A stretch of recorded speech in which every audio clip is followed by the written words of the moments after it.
Mama told me not to go outside, yeah. Cause every day it's a homicide, yeah. If you with it, gotta be down to ride, yeah. We gon' ride all up on the other side. Bitch, we gon' ride at night, we gon' slide at night and look for the ops. All of my demons we fight, just look for the light, gotta head to the top. Now I know that I'ma make it if I grind and never just stop. You told me that you won't say shit, how the fuck do you talk to the cops? How the fuck I get in my feelings? How the fuck you the one that got caught? Don't tell me that you forgot shit when you the one that will plot. You know I'm gon' drop shit, nigga, that's gon' be hot. Do this shit for my whole hood, do this shit for my block. Do this for the exit too, nigga, and I do this shit for my block. I'm a 938 till I die, all my ops already know how I rock. I don't give a fuck what they gotta say, cause it's my time, tell them check the clock. Ain't nobody here gave me shit, boy, I had to work hard for this spot. Taking penitentiary chances, just trying to make me away. Don't pay attention to the shade, cause I'm up there with the greats. They got a lot to say behind my back, but not to my face. It's cause they know one thing, I'll put them in their place. Put them in their place, I had no food on my plate. I was out there starving, I had to grind really late. How the fuck is he shining? It was the chances we take. Now I'ma rock all these diamonds and I'ma fill up the bank. Ay. Mama told me not to go outside, yeah. Cause every day it's a homicide, yeah. If you with it, gotta be down to ride, yeah. We gon' ride all up on the other side, yeah.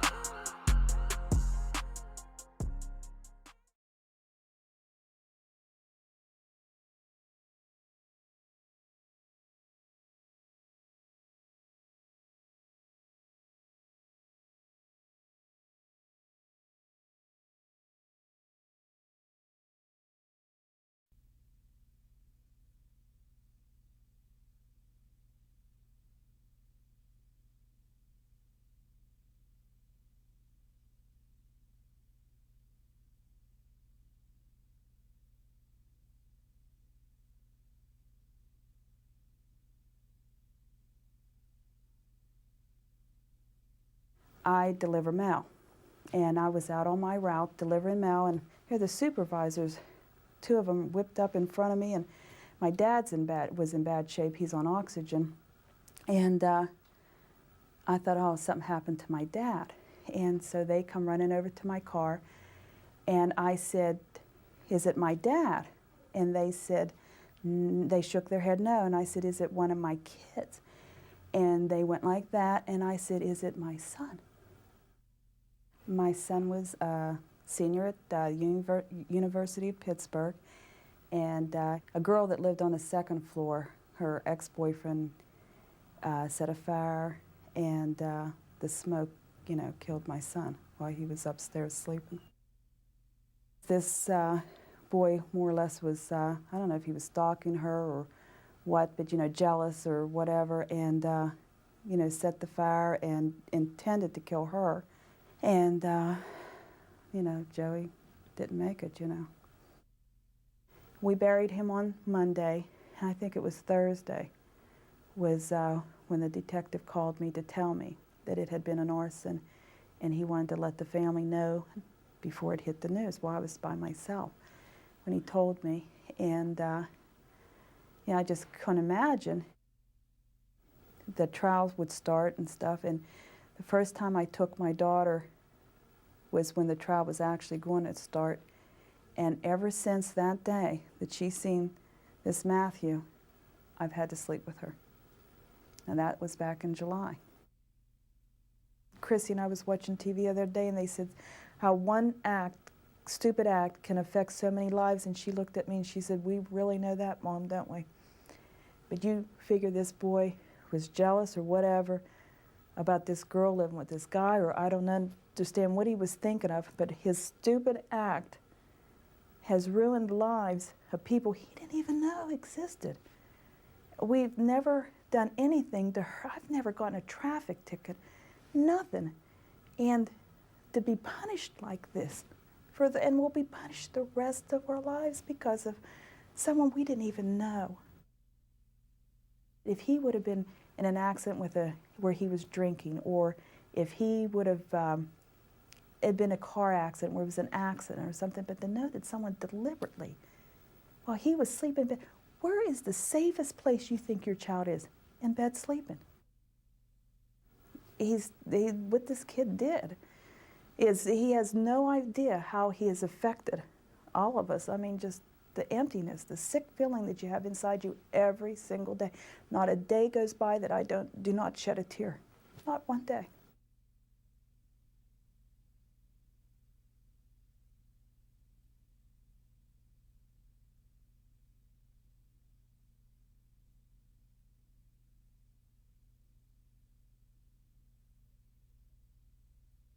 I'd gone through a couple of years of problems. My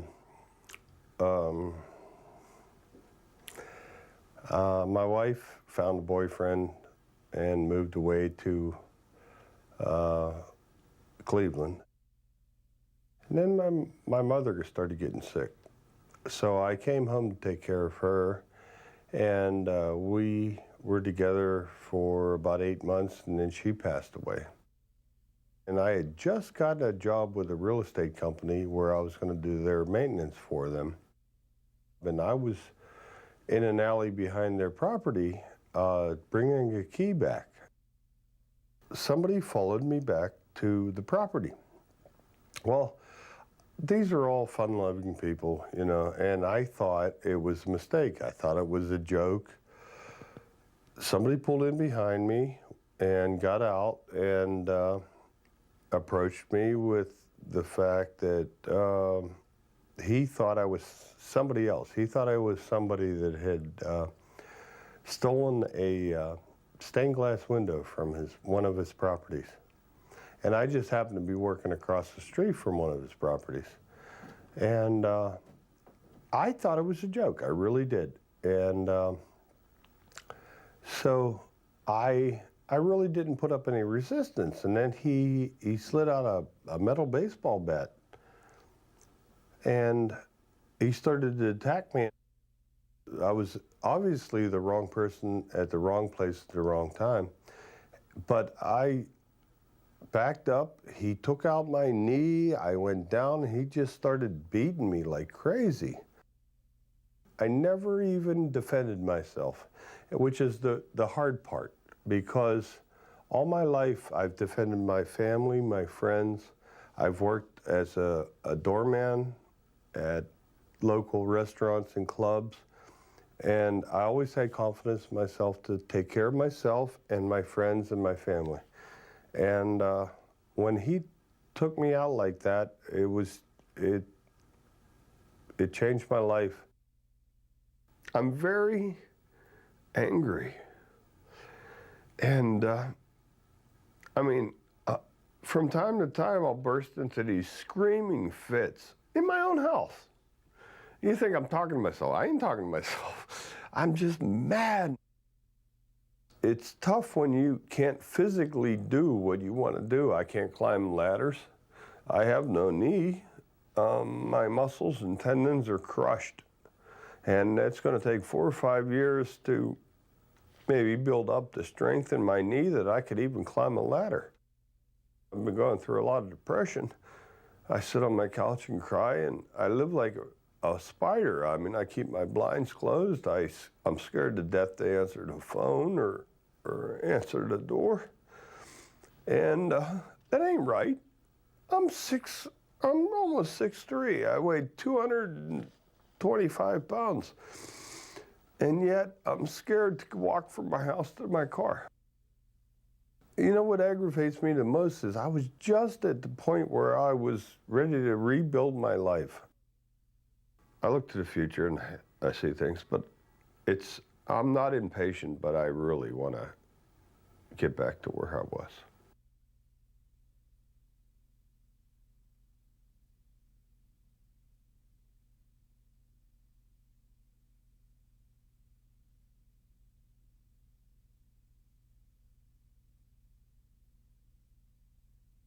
My house was broken into while we were at work, and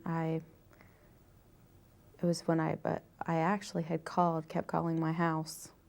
It's because my husband gets home before I do, and I was going to be inviting him over to my parents for dinner, and that's where I was at.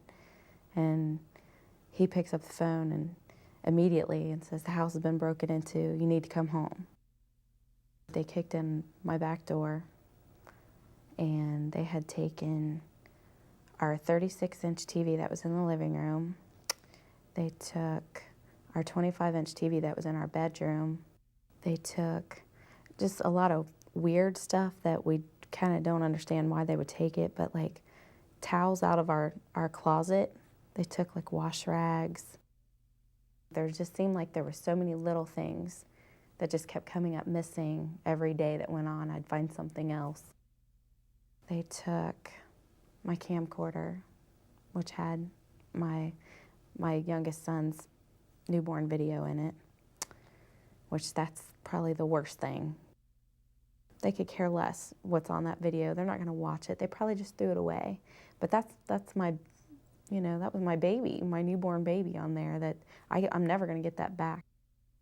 A detective tried to get fingerprints on like the computer because they had messed with that, and he couldn't. We've never heard anything back.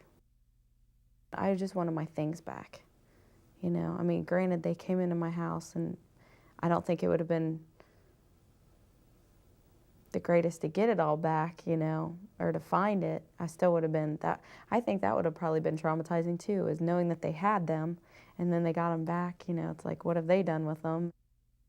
We ended up getting a security system, but there's still times when, like if I come home by myself and I have the kids and it's dark, our garage is detached from the house, and it's like I just want to grab the kids and run, and I make sure that my oldest son doesn't leave the garage until I've got the baby out, and I just almost want to run, hurry up and lock the door, run, shut the door. I mean, I don't even set anything down until I've shut the door and locked it, and I mean, that's not a good feeling. And I do that anytime I'm by myself. I'm always really scared. You feel violated. It's just like they've been in your home, they've been through your things, and it's not a good feeling. And that's something, they're there for 20 minutes to wreck your life for, your sense of security for a year. It seems like such a small thing to get burglarized, and that it wouldn't be that big of an impact, or it wouldn't really affect you since you weren't there, you weren't physically being harmed. But it is, it just mentally, it messes with you. And just not feeling safe in your own home is not good, not a good feeling at all.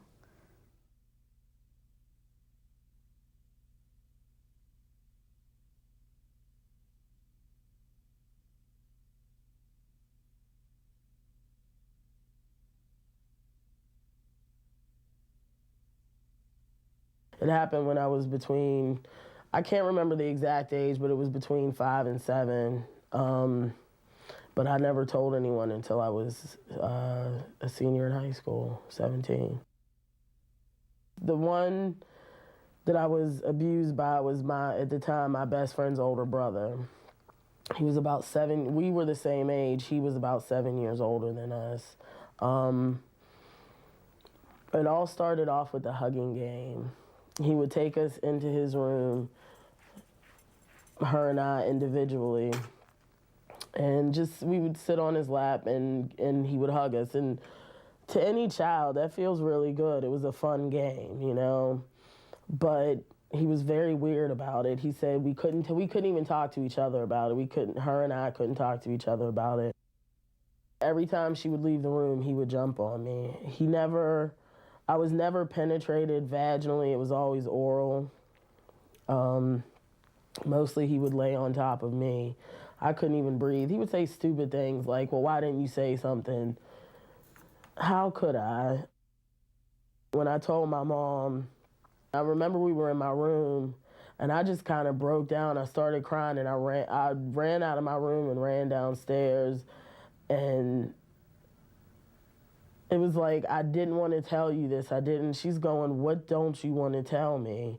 And finally, I just laid it all out there for her, and she was she was upset. She was hurt. And I didn't tell her who it was. I didn't tell her for about a year or so who it was. It took a while for me to tell her. She got me into therapy right away. It was never a question of, are you sure this happened? You know, are you sure you're not making this up or you're just remembering things wrong? She never doubted me. And to this day, I wish I had said something to her years before, but I couldn't.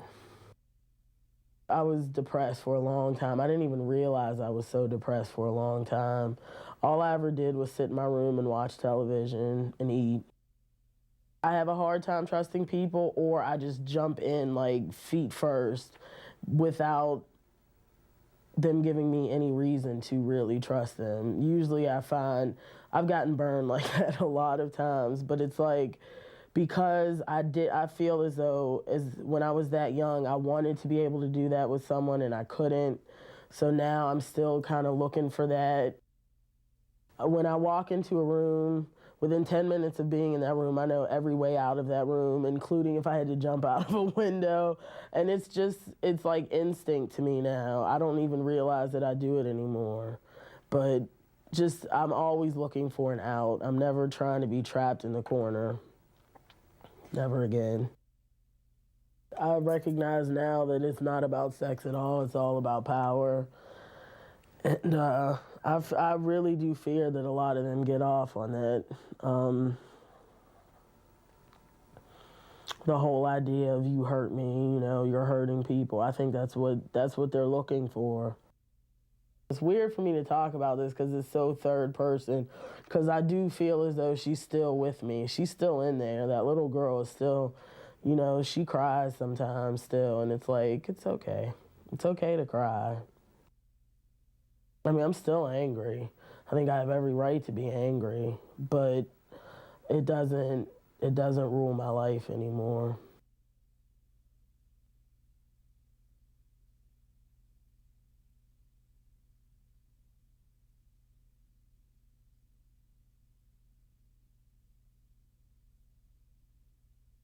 It was part of my childhood to be beaten so badly that my eyes would be swollen shut for days on end.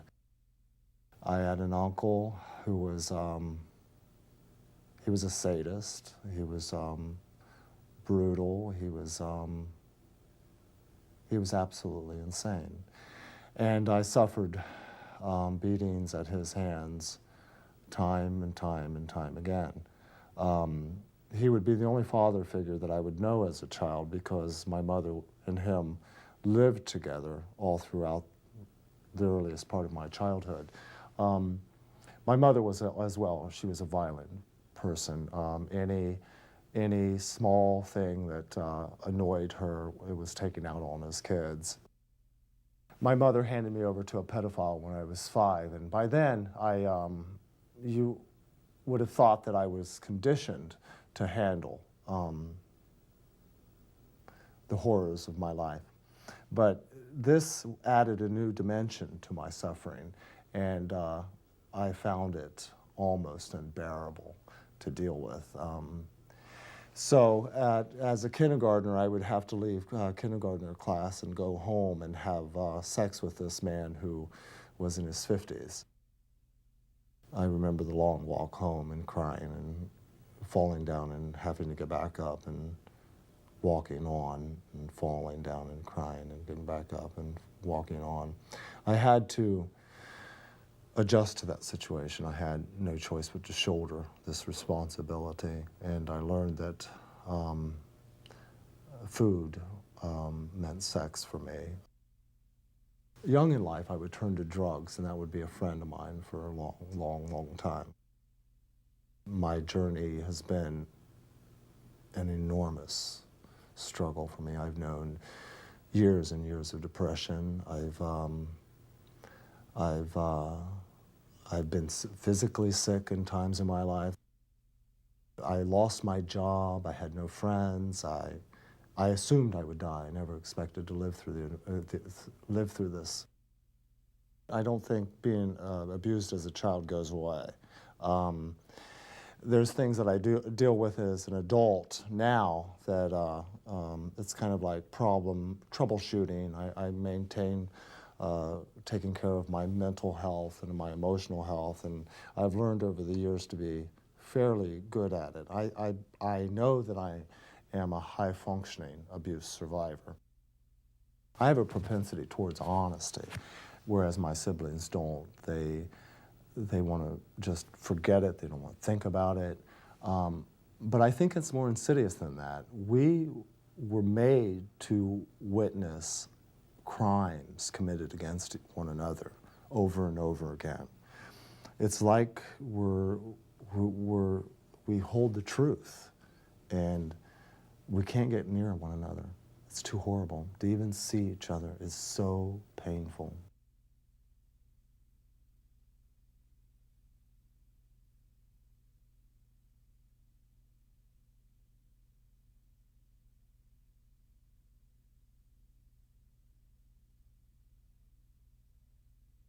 When I was 16 years old, a senior in high school, my girlfriend and I were coming home from snow skiing, and she had just taken her eyes off the road for a minute, and we hit a truck, and my neck was crushed, and it left me paralyzed from the neck down. After I had recovered from my injury and kind of built back some self-esteem and confidence, I was a senior in college and had a boyfriend. Shortly after we became engaged, I heard him refer to me as his pretty bird in a cage. And I think it just sent chills down my spine when I heard that. I always had to come home from class on time and tell him where I was going and when I would be back. And when I came in from class, I was a few minutes late. And when I came in the door, he was sitting on the couch and he had a butcher knife in his hand. He grabbed me by my feet and pulled me out of the wheelchair. He climbed on top of me and held my arms down with his knees. And he started choking me and stabbing the butcher knife around my head. At that point in time, I realized my life was in danger and I didn't want to stay in this relationship. But it was just 3 weeks later that he had pretty much held me hostage throughout the night. And I was admitted into the hospital with a broken arm, broken nose, broken ribs, and my sternum was permanently damaged. Then at that point, it took the hospital, the police, the university, and my family all stepped in and got me out of that relationship. And it was about a year later when the trial was starting for the first charge. And I went into that courtroom with the utmost confidence that the person that did this to me would be punished for what he did. It was a 5-day trial. On the witness stand, his attorney portrayed me as a woman with a severe disability that no other man would ever want or ever love, and how wonderful his client was for giving up his life to take care of me. And in a jury of 12, my batterer was found not guilty. That was completely devastating for me. I felt re-victimized, only this time by the system. What was so difficult for me is I knew there were other people that went through experiences of domestic violence, but I felt like I was alone as a person with a disability going through that. And there were so many layers of issues with my disability that contributed to the abuse, made it more difficult to get away and to recover from. I had moved to California after the abusive relationship, and I was out there, and I had just completed my master's degree in social work. And this was 6 years later, in '96. And it was one Friday evening, about 8 o'clock. I was sitting on the living room floor, and I had my bedroom window open, not unlike all the other apartments in my complex, and I heard a noise in my bedroom. I called for my caregiver to come to see what the noise was. And the next thing I saw was she was walking out of my bedroom backwards, and there was a man that had a gun to her head, and behind him was another man with a knife. Then the man with the gun went to the sliding glass door, opened the door, and in walked 2 more men. So there were now 4 men in my apartment. And they pulled all of the phone cords and all of the lights out. And they burglarized my home, and I was raped and repeatedly told that they were going to kill me. I know that the reason I was chosen is because of my vulnerabilities with my disability. I could not run from them. I could not fight back. I hardly even have the strength in my voice to be able to yell. I'm an easy victim, an easy target. Those 4 men were never caught. I see all of the additional stigma in our society for people with disabilities. I see how they are being targeted for crime and abuse. And for me, I felt like those experiences happened to me, and I don't want to just bury them and not do anything with those experiences. And people with disabilities is a huge population, and I think it's important for everyone to realize that people with disabilities want to be treated fairly and equally in our society like everyone else, and we want to have the same services and the same respect as everyone else in our society.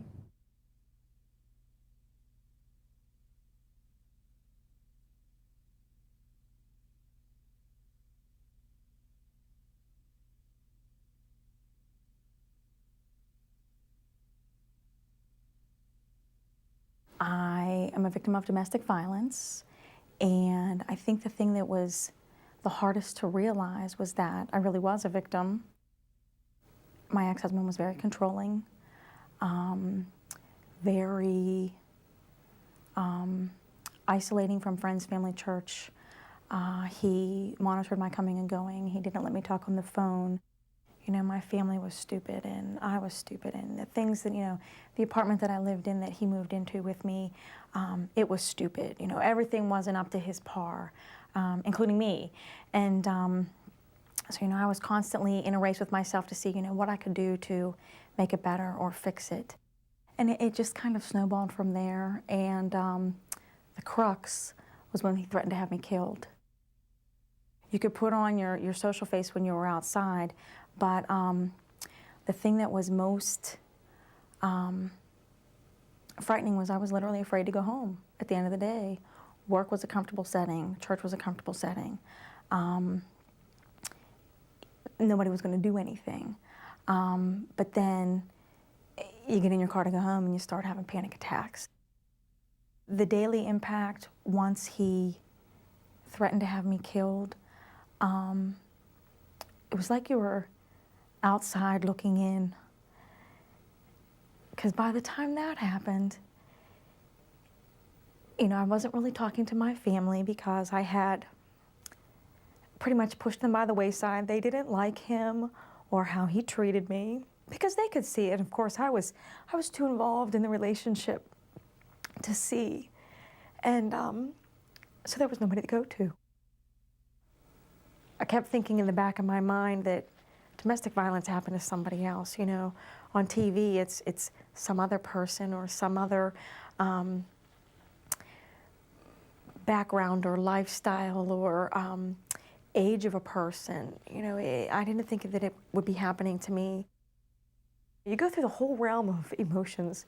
1 minute you're mad as a hatter that you allowed yourself to do this or that he did it to you. And the next minute, you're so glad and relieved that you're out of it.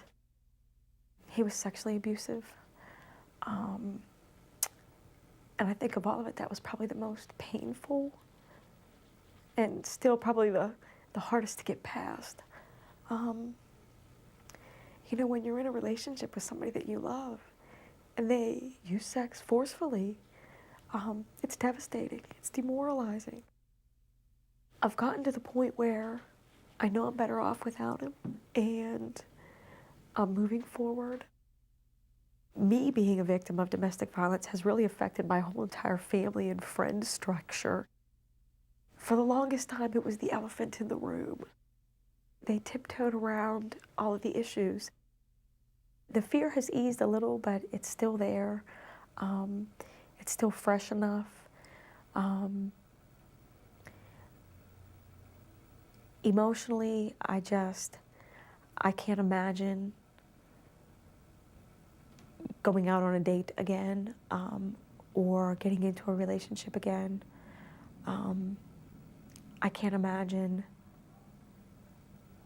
being intimate. I'm afraid that if I put myself out there, it'll happen again.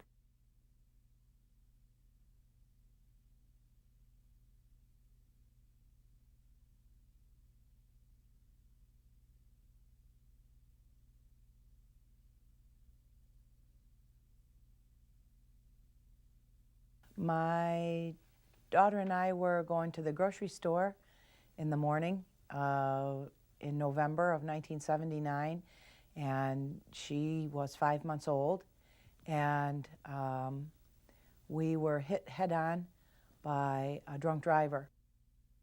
It was his 4th time for drunk driving. He had no license, he had no insurance. He drank a pint of whiskey about before 10 o'clock in the morning.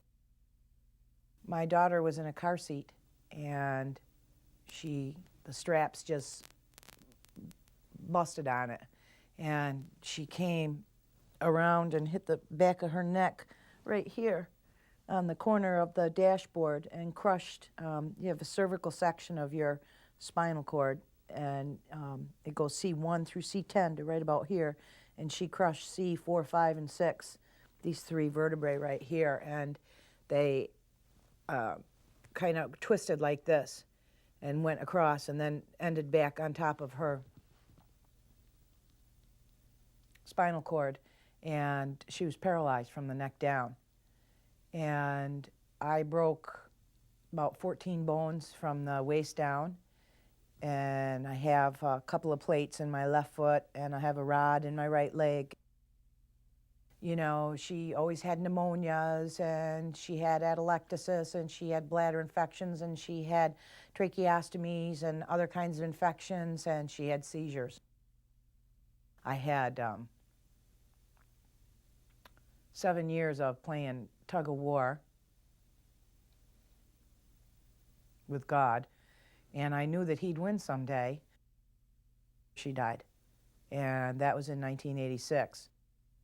I try and have the good pictures in my head of Laura instead of the bad pictures now, but the bad pictures plagued me for a long time, and the hatred was just unbearable for the man that hit me. I mean, that was like just carrying an extra tumor, you know, a big tumor. And so you've got the hate, you know, it's just this intense hate, and you lay in bed at night, and you know, I used to concoct all kinds of plans on how I was going to kill this guy.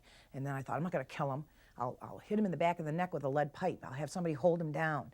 I'm going to paralyze him like he did Laura.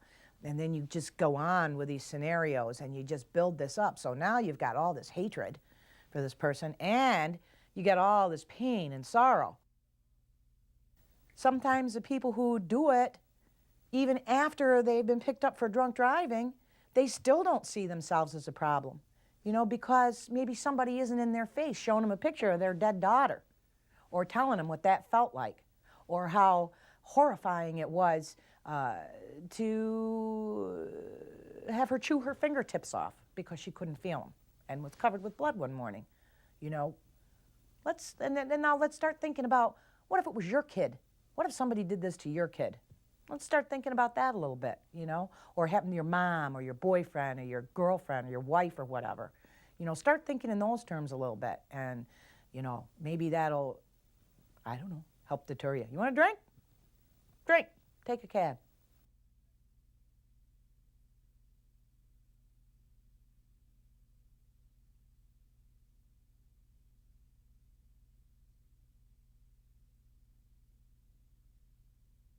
my son, Anthony Dyer, who was 16 years old, had joined a gang that I didn't know about, and the gang that he was in, they murdered him. My son hadn't come home, and it was on my pay week, and he hadn't came home for 2 days. That Friday, I was going to call the television station and ask them to air my son on the TV, but that evening I heard about a body had been found, and I didn't feel comfortable with that. I went down to look at the body, and what I saw, it didn't look like my son because his face was swollen. He was frozen. It was a bitter cold. The only way that I really identified him was by his fingernail biting, and it was hard. It was very hard to deal with that. They ended up beating him. Then they wrapped him up and put him in a towel and put him in a trash can.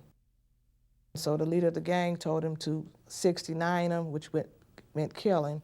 So one of the guys went down the hill and kicked him in his head until he wasn't breathing anymore. And he took his gym shoes off that I had just bought him. When they finally picked him up, the guy that had kicked him in his head, he had his shoes on. I didn't even know my son was in the gang until after he passed. He was only 16. To me, he was still a baby. I had a memory lost. People that I had known for years, I couldn't remember who they were. I couldn't go back to work for at least 3 weeks.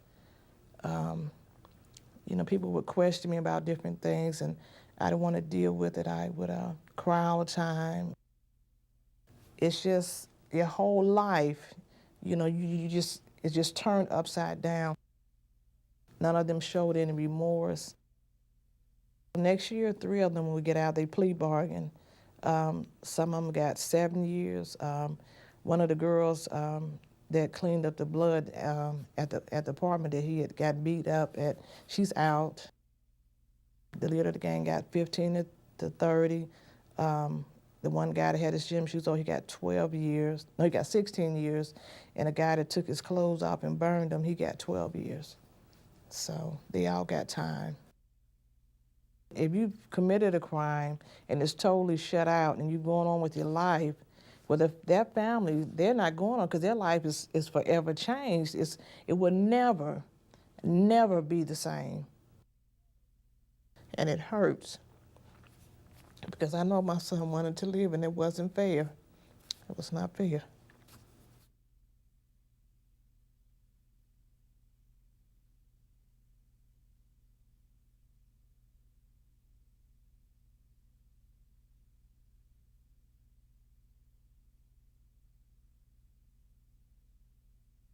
My name is Ji Young-an, and I am the sister of Dong Young-an. It was a long and difficult decision to sit and write this statement. Bringing up the feeling and memory is still something I avoid doing. It was a Sunday, and I think he was playing basketball with our church youth group, Korean church youth group kids. They went over to a local school court to play, and 5 or 8 white teenagers came over. He said he didn't know them. They asked, do you want to play 5-on-5? And they agreed. They started playing basketball. It seemed like the white boys were purposely fouling, pushing them, shoveling, and that happens in basketball. So my brother was the oldest among the kids who went with him. He said, come on, let's play. Let's just play a game. Why are you guys pushing? And they would keep on pushing, snicker about it together, So it came up to a point where it grew into an argument, and my brother said, I had enough, we're gonna go. And that's when they started kind of, who the F do you think you are? About 5 or 8 more kids came, so there were in total about 12 to 16 kids. He heard from the back, there's that chink standing there alone. Let's jump on him now when he's alone. My brother turned around and they circled him.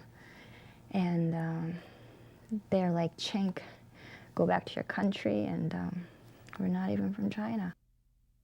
After they spit on his face, they knocked him to the ground.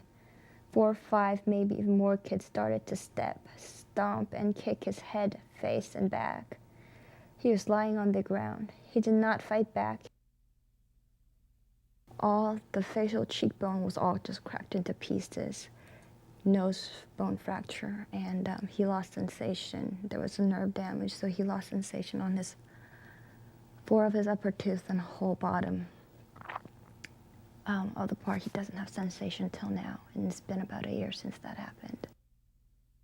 The police report was that they wrote it up as if it was a gang fight, that they were playing basketball, they got in an argument, it was a mutual fight. They thought it was a Chinese gang versus American white gang, and that offends me, just because of the description of how I look and how we are. The image of my brother falling on that concrete floor and people stepping and just kicking with shoes on his face, I couldn't get that image out of my head. What goes through one's mind when they kick and step on a living human being just covering his face and head to survive? What does one have to do to deserve all this? Getting into an argument playing basketball? I had a chance to read my victim impact statement at the court. I wanted to see the kids who did this to my brother. And after I read my statement, I said, just because someone speaks less English than you, just because someone looks a little different than you, and whether if it's the same, that doesn't give you any right to step, to kick or spit on someone's face. And the response I got from him was, I'm sorry I caused you such inconvenience. And but if you think I'm a racist, I'm not, because I don't treat people by their color. Hate crime, you know, it's not something explicit that you can see. You are just hitting or you are just punching someone due to your anger or your frustration. But the impact, the hurt that that person has, they carry on for life. And the people around that person who love him or her, they carry on the same pain. To see someone that you really love suffer and go through pain, that's not an easy thing to carry, because it always stays in the back of your mind, and it really hurts.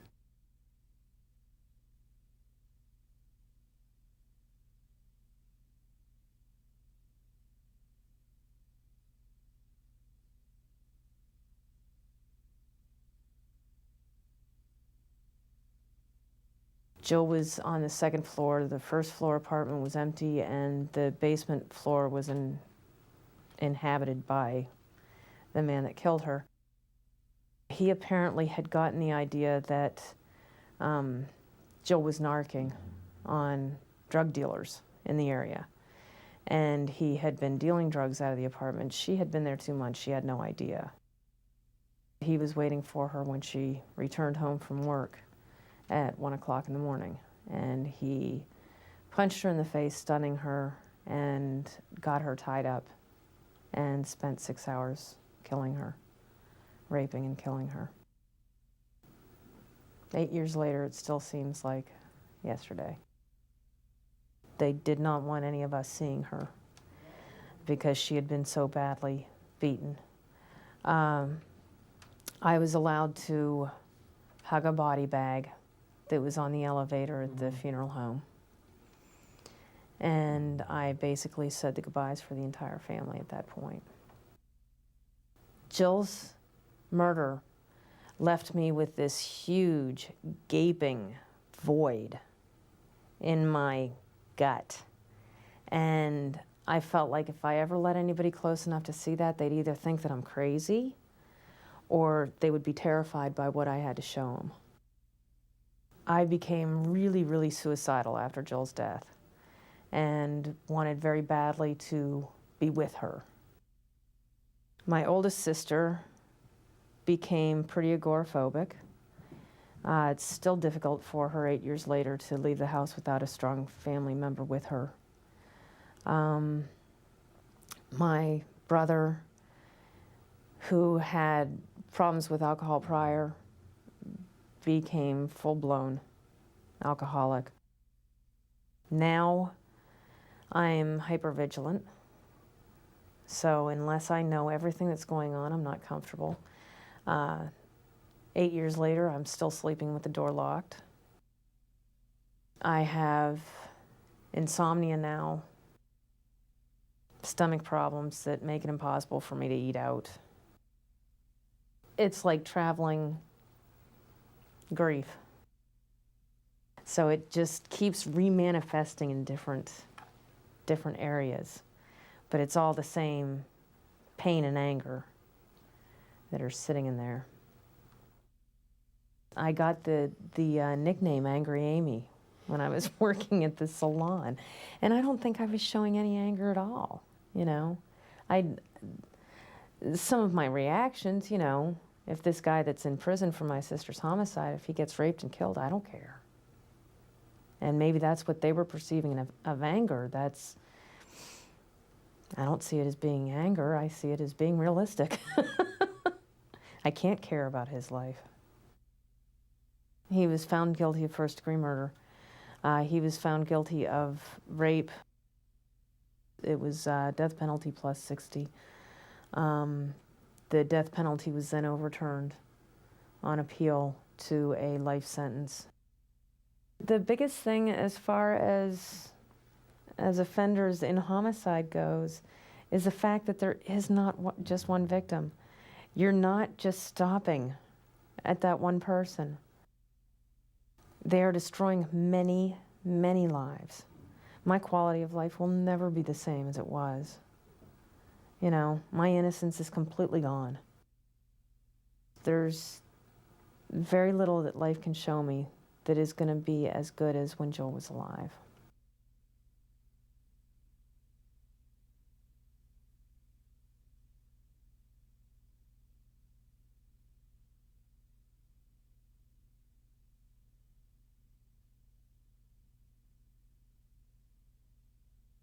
My daughter was trying to stop an argument between two more girls, a friend of hers and the young lady that stabbed her. And she walked up to her and tried to, you know, protect and, well, how do you say, stop the fight? So it wouldn't start, rather. And the girl stabbed her in the neck, and it hit her aorta, and she bled to death. Because you see, my daughter suffered from MS. She couldn't fight. She couldn't walk straight on a straight line. When I got to the hospital, they did tell me that she had a pulse, and of course that made me feel better because I knew she was, you know, she had life. But then the doctor came out and told me she didn't make it. And that's when I kind of went to pieces, I guess you might say. I do know that there are a lot of people who commit these crimes and think that they shouldn't be held responsible, but they should, and they should be punished. Because you can't go around taking people's lives and not be punished. I think the girl got, 10 years. She thought she should get out because she had a son at home who needed her.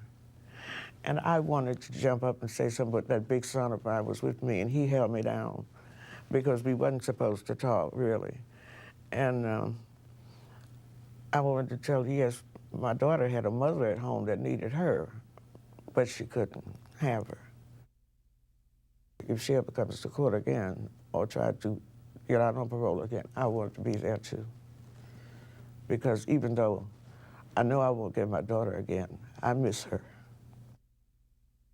If people just realize how it hurts the families of these people that they hurt, kill, and maybe they could understand, I wouldn't want that to happen to me, so I can't do it.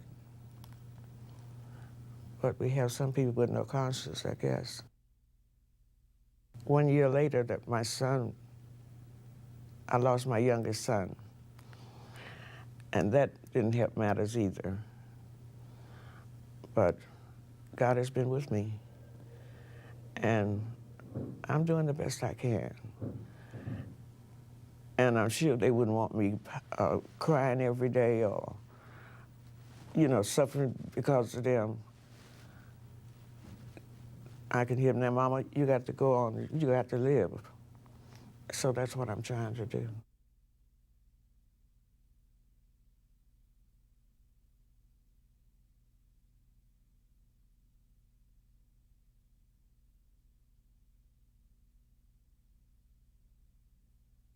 I was carrying on doing routine housework, and I had gone outside for a few minutes to check a dryer vent, had come back in, left a door unlocked just for a matter of moments.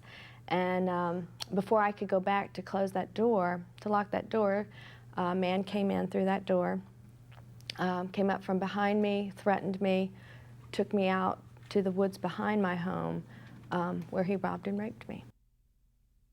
I really feared that I'd never see my husband or children again. But he did let me go, but with the words, you remember that I know where you live, and if you tell anyone, I'm going to come back and I'm going to kill you. And in a small town like we live in, to relocate would have been, of no use at all, especially my husband's a police officer. He'd been upstairs asleep during that time that the man came in, but he'd been up for over 30 hours, and I knew that if I screamed, then I was afraid that the end result would be not only my death, but his death as well. I'm the protector, I'm the husband, and I felt like I had failed. And as a police officer especially, and here this happens not only in my own town, but in my own home. My husband called the police. I begged him not to. I knew that this man meant what he said, that if I had told anyone that he was going to come and kill me. Of course, I went into immediate shock. I was like a zombie. It was like, this can't have really happened to me. I've got to be dreaming, and I just can't wake up. I couldn't sleep. When I did finally sleep, there were nightmares. I couldn't eat. I couldn't think. I couldn't focus. The kids and I would be having dinner with Debbie in the evening, and she would just explode, seemingly for no reason. And it would shock us, and then we'd realize, okay, something was just said, or there was some reference that flashed her back, and we had to learn how to accept that and deal with it. Anytime I was in a crowd, I was looking, wondering, is he following me? Is he looking at my children? When I would kiss my children goodbye in the morning, I'd wonder, are they going to come back through that door in the afternoon? Because I just really and truly felt that if he couldn't get to me, that he especially would probably grab my daughter. A lot of people told me after I was attacked, Debbie, at least you're alive. And I remember thinking, I'm not alive. I felt like I couldn't trust anybody, especially, of course, strangers. I never felt comfortable anywhere. I never felt safe anywhere. You never get over this. I see an anger sometimes in my son whenever he hears about a woman that's happening to another woman, because he knows firsthand what it does to the entire family. It's not just the primary victim that's involved here, it's each and every person that touches her life. And my husband, of course, he felt guilty because here he felt like he was able to protect the whole city of Williamsburg, but yet he laid asleep while his own wife was taken out of her home in the middle of the day. So the guilt was phenomenal. There's multiple victims. I was a victim. Both of my kids suffered. My daughter was afraid to go out from the house to the car at night. My son, both of them were actually bullied at school over this because we did go public with it. It was 6.5 years after the rape that he was found, and he was found because he had robbed 2 other women. Virginia has a law where they will take a sample from all convicted felons. They do a DNA typing on them, testing on them, put it in the data bank. The computer immediately does a cross-check with other evidence that has been entered, and because he was there for another robbery, he got caught. I want to be able to meet face to face with him. I guess in some ways it's like facing your fear. I want to look at him and I want to tell him, I'm not afraid of you anymore. I need to be able to look at him eye to eye and say, you can't hurt me anymore. It's over and it's done. And I need that for me.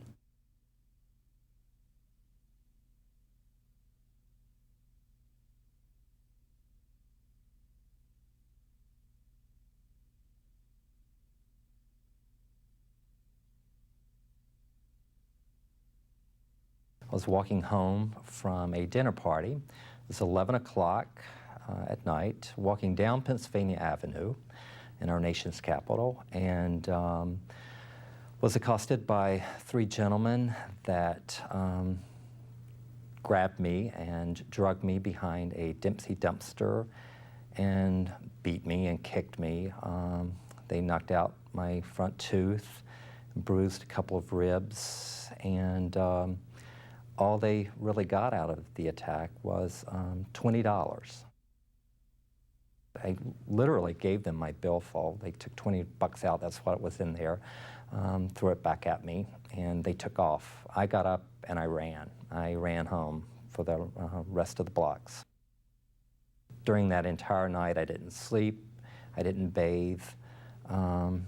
I just remember laying in my bed, staring at the wall and the ceiling and thinking, God, I'm so thrilled to be at home and so thrilled to be alive. We called my parents after the police officer had left, and I had one friend on one phone and I was on another, and I just wanted to assure my mother that, that I was, first of all, okay. That I was going to be okay, but I told her, and she was on one phone, my dad was on another, and so it was kind of hectic and crazy, and they were both very upset, and my mother was very emotional and crying, and you know, you never want to hear your parents be that just so sad. You know, I had a great doctor, I had a great dentist, they worked with me, but financially it was very difficult. My parents were extremely helpful in that situation. If not, I don't know what would have happened. I still think about it when I'm walking down the street, whether it's 6 o'clock at night or 9 o'clock at night. I really don't walk after 9. I know that sounds crazy, but I take cabs everywhere now. Long term, I just don't think that you ever recover from it. It makes you so much aware, and it makes you a little bit more jaded about people that you pass on the street. You never know what's going to happen. There were 3 individuals that were captured that were doing random acts of violence, roaming Capitol Hill. I think that they need to take responsibility for their actions. I think that certainly so they can't do this to anyone else. I think that monetary damages should be a consideration also. Counseling, I mean, just all these different factors. But first of all, I'd really just want to know why. I don't understand what makes people that way.